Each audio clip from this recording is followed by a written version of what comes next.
Esse modelo de semana com 4 dias de trabalho já experimentado em outros países, pode funcionar aqui no Brasil, Clever?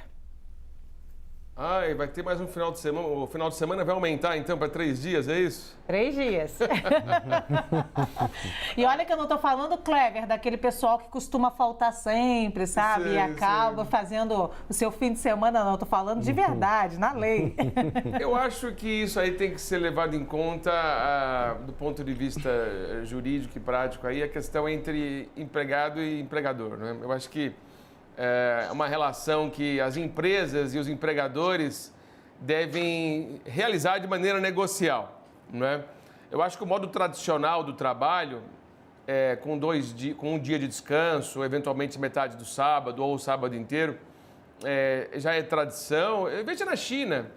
Na China, que não é também o maior exemplo de direito trabalhista, né? Mas você veja que na China, quando nós temos um feriado, é muito raro ter feriado na China, esse feriado é descontado do domingo, né? O domingo é dia de trabalho, quando há um feriado, eles não têm essa ideia de desconto por força de um feriado. Eu acho, minha cara Luciana, meus caros colegas, que isso deve ser objeto de negociação entre cada segmento, entre cada empresa, entre cada tipo de categoria, para que isso seja viável ou não. Estabelecer algo de maneira geral fica muito perigoso, especialmente cada profissão tem a sua característica, cada trabalho tem a sua característica, cada relação trabalhista tem o seu modo de agir. Acho que impor isso de uma maneira visceral na norma para todos, do dia para a noite, eu acho que é muito perigoso. Então, tem que ir devagarzinho, ver se vai dar certo, em que setor cabe, em qual setor não cabe, e a partir daí, se for o caso, o Congresso Nacional começar a discutir isso. Agora, o sim ou não me parece uma questão muito radical e tem que ser avaliado de maneira vagarosa cada caso concreto. Esse ainda é um teste, né, Álvaro? É um projeto piloto. Ontem, quando eu fui lendo sobre isso, fiquei pensando, claro, do lado da população, né, do trabalhador, todo mundo olhando assim ao raso, né, todo mundo gostaria de ter um dia a mais, na questão nem essa. Mas a gente tem discutido muito uma superpopulação mundial, as vagas de trabalho que são cada vez menores, né, o custo que tem as empresas para ter um trabalhador. Então, assim, um dia a menos diminuiria o custo para a empresa de manter ali mais um dia de trabalho funcionando. Se eles conseguem entregar tudo em 4 dias e não em 5 dias, isso abre ou mais não vagas de trabalho. Então, acho que essas discussões também elas estão perpassando essa pesquisa, né? Com relação ao pós-emprego, né? A gente vai chegar no momento de debater isso. Existem postos de trabalho que vão deixar de existir, poucos são criados para substituir esses que deixam de existir, e nós vamos ter aí uma questão do pós-emprego. Hoje nós temos mais de 10 milhões de brasileiros que estão desempregados, mais de 20 milhões de brasileiros que trabalham de forma informal e também desempregados. Ou seja, pensar numa jornada de 4 dias de trabalho, mas isso daí fará com que os empresários eles vão quebrar. Não, os empresários vão ter que reduzir a margem de lucro. Essa é a grande questão. A pandemia nos ensinou que é possível o trabalho remoto. A pandemia nos mostrou quais são os trabalhos essenciais, mas que as pessoas podem também revezar nessas operações. E aí nós precisamos o quê? Ter esse revezamento, para que as pessoas tenham o direito constitucional do lazer, da felicidade, de convívio com a familiar, e isso não tenha acontecido. A realidade brasileira, ela passa por uma necessidade de observação no tempo de transporte do trabalhador para o seu posto de trabalho, no deslocamento de volta desse trabalhador. Aqui, a Luciana está falando dessa dimensão e eu faço essa advertência de uma região muitas vezes não dita do Brasil, que é a região de Dourados, no Mato Grosso do Sul. Falo disso por quê? Porque os Guarani Kaiowá têm sempre dito pelas pessoas, vocês precisam trabalhar, vocês precisam trabalhar. Dos 100% de indígenas que trabalham, mais de 90% dos indígenas trabalham na coleta urbana de lixo. Portanto, essas pessoas que trabalham num modelo não indígena, são exigidas numa jornada de trabalho gigantesca, trabalhar um dia a menos ou eventualmente 2 dias a menos seria algo realmente decolonizador, eu diria. Olha, muito boa essa palavra. Janaína. Não, veja, essas experiências, esses debates, eles são saudáveis, né? Sempre defendi um convívio maior com família, né? Tanto para pai como para mãe, para a criança, para a formação da criança, isso faz diferença. Pode até trazer uma movimentação na seara econômica, porque as pessoas poderão passear mais, poderão fazer atividades, né, de turismo, isso tudo tem também um retorno para as cidades, então não vejo problema nessa experiência, nessa discussão. Agora, são iniciativas compatíveis com alguma mobilidade nas relações de trabalho, com a preservação da liberdade nessas relações de trabalho, que vai na contramão, por exemplo, do plano, né, do governo atual ou de alguns de seus membros de reverem a reforma trabalhista, né, de trazer aquele modelo CLT fechado, imovível, vamos dizer assim, onde as partes não têm nenhuma possibilidade de estabelecer o que é melhor, né, para aquela relação de trabalho.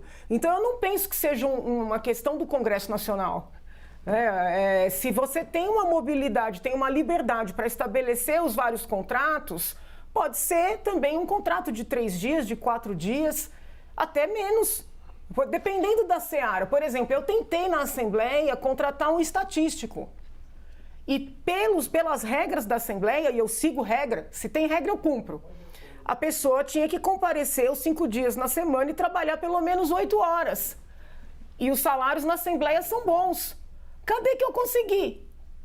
Não conseguia. Porque é uma área que tem muita demanda, são poucos profissionais. Então, se a gente ficar com essa cabeça fechada da época da CLT, é impossível tentar modelos novos que podem ser muito mais interessantes, inclusive para os trabalhadores.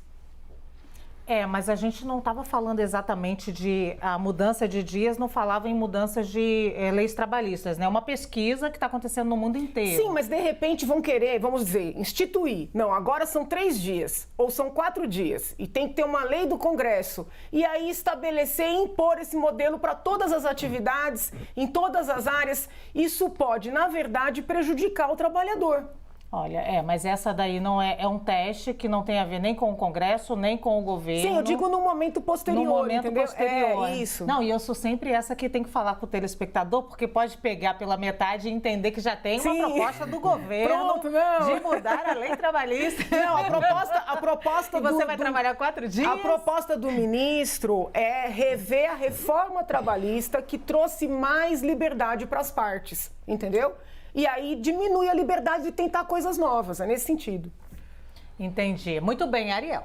É claro que a modernização do trabalho é importante, é positiva. Nós vimos aí na matéria também que alguns países europeus, o Reino Unido, temos algumas experiências já positivas.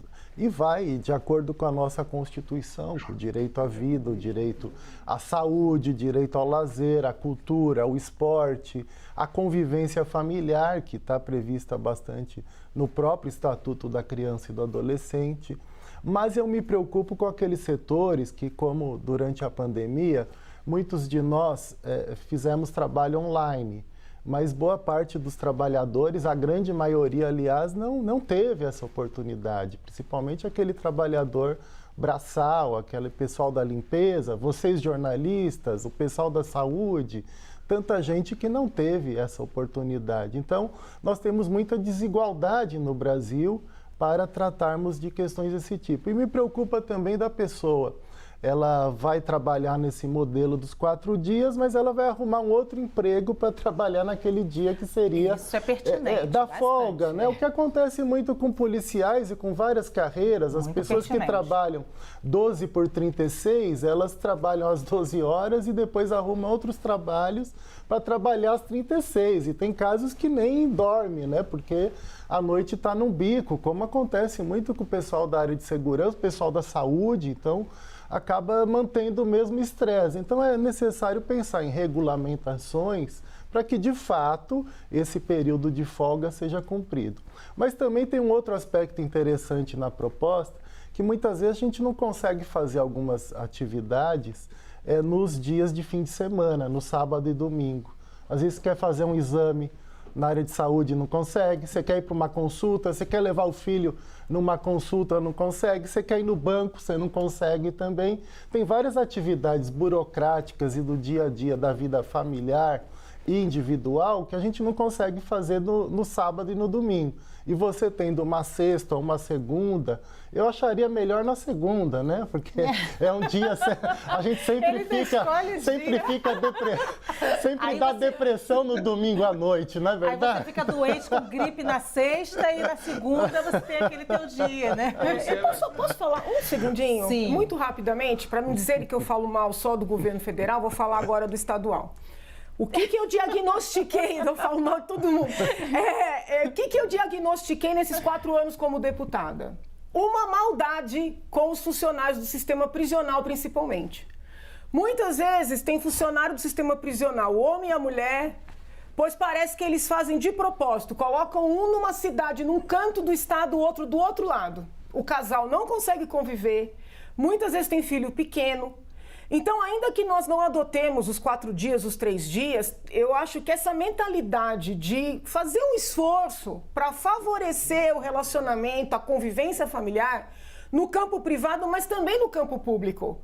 Porque aconteceu várias vezes, havia vaga, a família solicitava a transferência e era negado, sabe? É uma política de separação familiar no campo do funcionalismo público. Porque quando a gente fala de funcionário público, pensa muito naqueles que ganham muito, nos poderosos, mas a maioria não ganha muito, não tem nenhuma liberdade, nenhum poder de decisão, sabe? E às vezes até castigo ficar separado da família. Não sei, eu lembrei disso agora. Eu adoro a Janaína. Ô, Cleber, eu vou deixar você falar, mas eu tenho que falar para o público, eu já falei isso várias vezes, eu adoro a Janaína, que a gente traz um tema, ela abre assim o leque aqui, e a gente vai ampliando o tema, mas eu te compreendi, minha amiga. Obrigada, desculpa. Eu só queria deixar um recado aqui e falar que para os meus alunos que a Luciana não autorizou o pessoal faltar segunda nem sexta. Semana que vem tem prova e a aula é de segunda a sexta-feira. A Luciana não deixou ninguém faltar, não. Não, a pesquisa não está com os estudantes, a pesquisa está com o mundo do trabalho. Então, e olha, que eu sei que ela não vai servir para mim, porque eu estou aqui de segunda a sexta e às vezes de segunda a sábado. Mas sexta-noite muito estudante já aboliu, né, as aulas. Acaba indo para os bares perto das faculdades. Eu já fiz faculdade sexta-noite. Mas vem se avizinhando a semana de provas e, portanto, esse final de semana é para estudar para as nossas provas, né, Cleber?